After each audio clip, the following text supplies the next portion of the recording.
Hi everybody, my name is Michelle and I am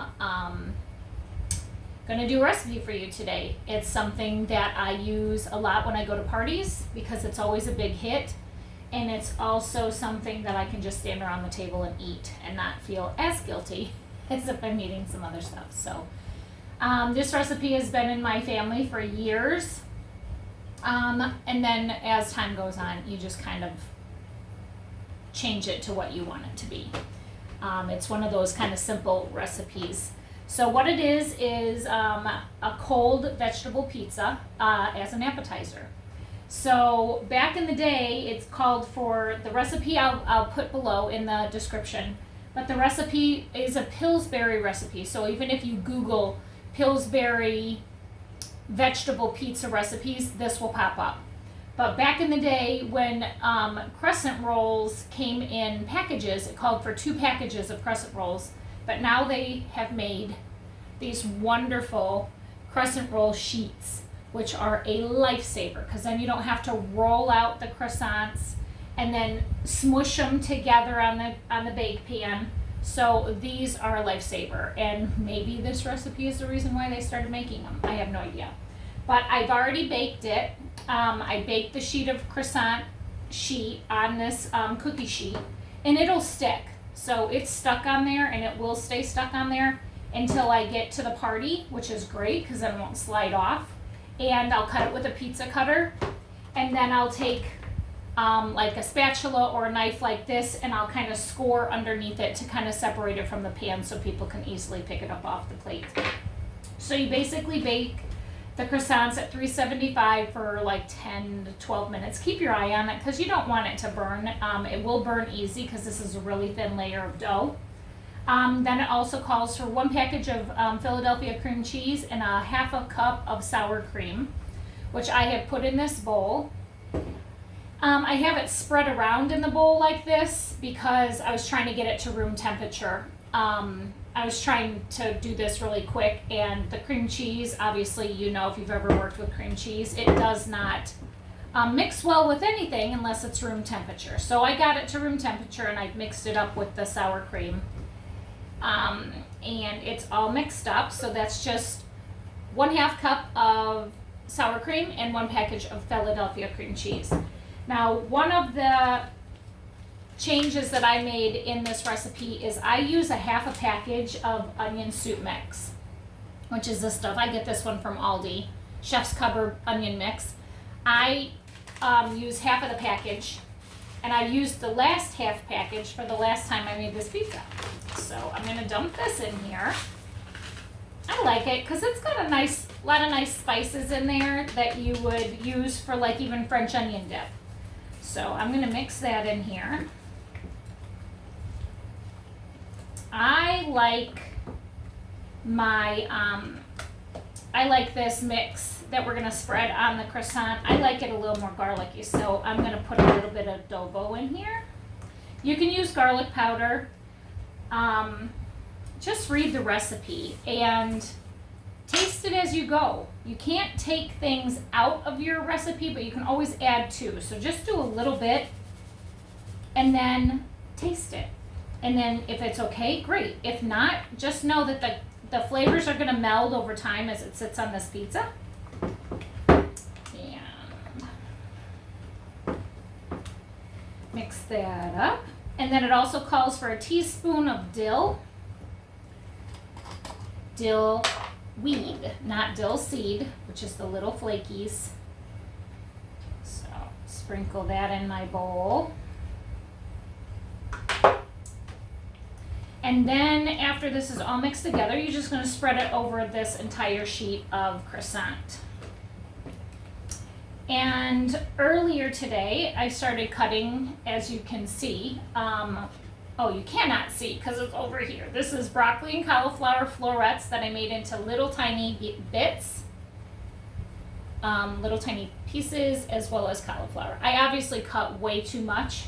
I never know. It might tell you in the recipe like a half cup of broccoli, half cup of cauliflower. I don't pay attention. I shredded up a carrot from the garden. I cut up cucumber from the garden and chopped up some cherry tomatoes from my garden as well. So that's gonna go in this recipe. I always find myself making a fun recipe like this and forgetting to document it so I could share it with you guys. So my apologies again. I just keep forgetting. But I'll remember you from now on, okay? So let's put this on the croissant. And growing up, I never knew what this spatula was for. Apparently it's like to spread icing on cakes, and it works really good for this. So now I'm just gonna spread it all over this entire sheet. And get really close to the corners because you wanna utilize as much real estate of this croissant as you possibly can. Oh, I forgot the cheese. It does call for cheese as well, like shredded cheese. I think I got Colby cheese this time. I can't remember off the top of my head. It's in the refrigerator. I forgot to pull it out. I like Colby cheese or whatever cheese it was that I grabbed that's yellow and white. So it just gives a lot more color to the pizza when it's on the table. It gives a nice little presentation, makes people want to know what the heck it is. But they better get to it before I do because I usually end up eating half of it myself. So that's not a very good guest at a party. Eats her own appetizer, the whole entire thing. That's me. So, yep, got it pretty spread evenly here. I can see a couple chunks of the cream cheese in here. It doesn't matter. It's going to be topped with vegetables. All right, let me show you. There you go. So now I have all that yummy goodness spread all over the croissant sheet. It's nice and thin. Now what I'm going to do is just kind of place these vegetables all over the pizza. Now I'll show you here because I've made a mistake with this before.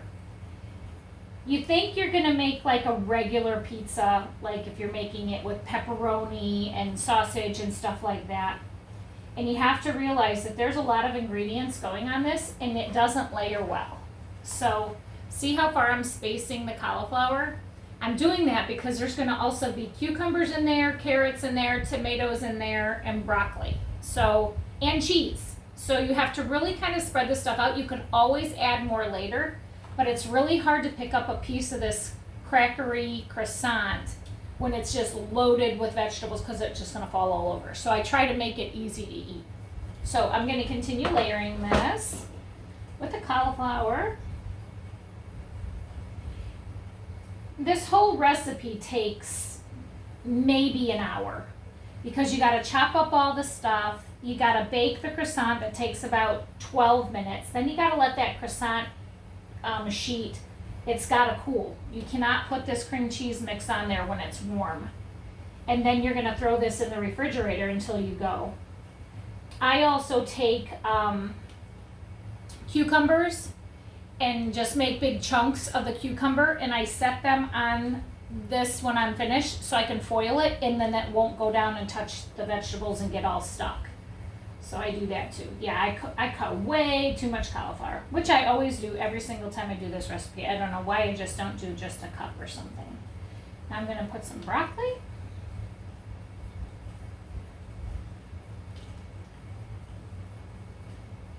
You can use any vegetables. I've seen people chop up pea pods and put some pea pods on here. Different color heirloom tomatoes. I mean, that would be a wonderful touch. Like orange tomatoes and yellow tomatoes, pear tomatoes, stuff like that.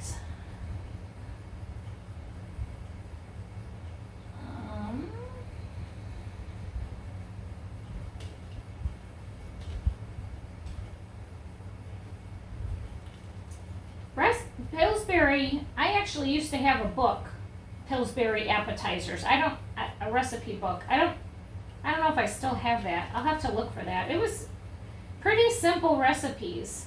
like how to make like little cups out of biscuits in like a muffin tin, and you stuff them with stuff like tuna salad or egg salad, stuff like that. It was always a cool little recipe, but Pillsbury does a pretty good job with their stuff. Okay, so now I got all the broccoli on there, and you can see it's pretty well spaced out. Now I'm going to spread some carrots all over. And again, remember, you can always add more. Just get a nice little layer on there. Make a mess, it's okay.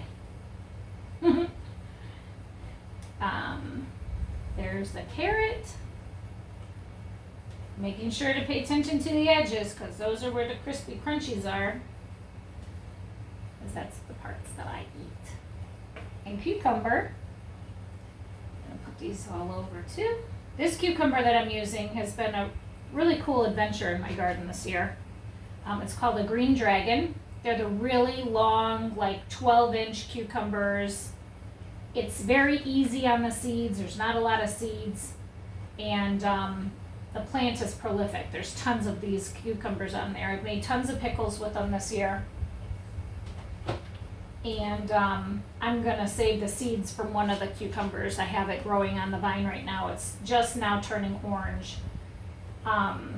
The cucumber, because that's when you're able to pull the mature seeds out of a cucumber, is when you let that cucumber get way overripe, like almost a week, 2 weeks, 3 times, sometimes 3 weeks over the ripeness. You pull the seeds out of that and dry them out. I have a video for that too if you want to check my YouTube channel out called Garden Jargon. Seed saving tips on cucumbers, I think is what we call it.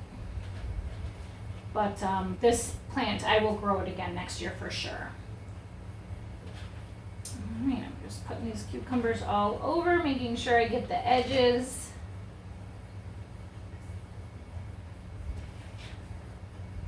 I'm not a huge raw tomato fan, so I put those kind of sparingly on the pizza because I don't want to pick them off. Usually I throw them on somebody else's plate or just push them off onto the other side of the pizza when I take a piece off this plate.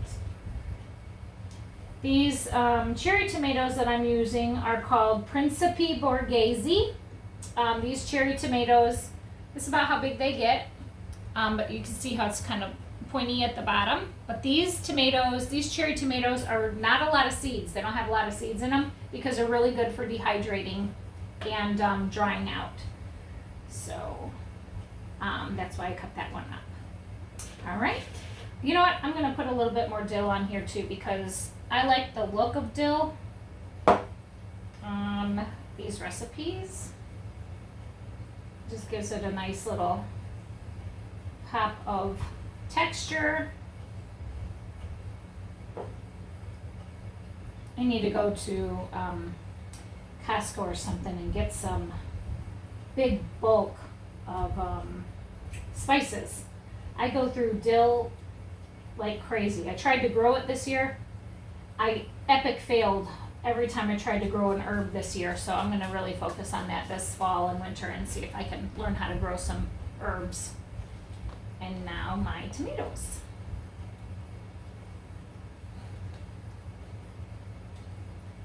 And then I'm not going to forget the cheese. Trust me, I will not forget the cheese.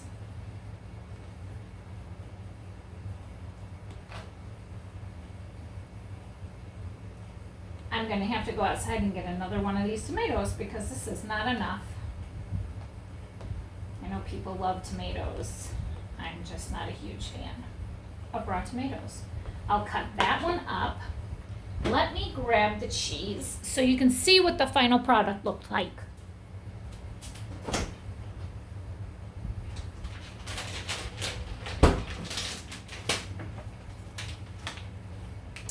Yep. It was from Walmart, Colby and Monterey Jack cheese. And I get the finely shredded. You can use the coarsely shredded. Like I said, this is a recipe that you can do whatever you want with it. You just make it into your own concoction.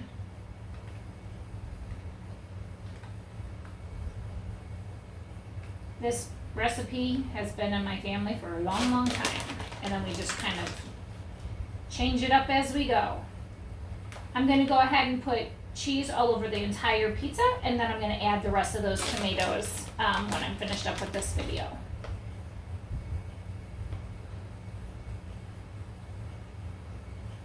This recipe again is called Pillsbury vegetable pizza, and it's a great appetizer for a party, especially in the summertime. There we go. It's finished. So I don't know how long we've been on this camera filming this little vlog, but I want to show you this pizza. Look how beautiful that is. I'm going to wrap it with foil and take it to the party and probably eat half of it. So I just wanted to share this recipe with you today. Thank you very much for hanging out. Again, my name is Michelle. It's August 8th, 2020, and I'm going to Hudson's 7th birthday today. So I wanted to make this recipe for the party and his family. Please check out my videos on Garden Jargon. That's my channel on YouTube. And if you like this recipe and you like this video, please go ahead and subscribe to my channel. That would help support my channel. And share it with someone. If somebody is looking for a recipe for a party, maybe you can share this recipe with them and they would love to make this too. So I hope this is a tradition, a new tradition in your families. And I can't wait to see you guys in the next video. Thank you so much for following again. I'll see you in the next video. Bye.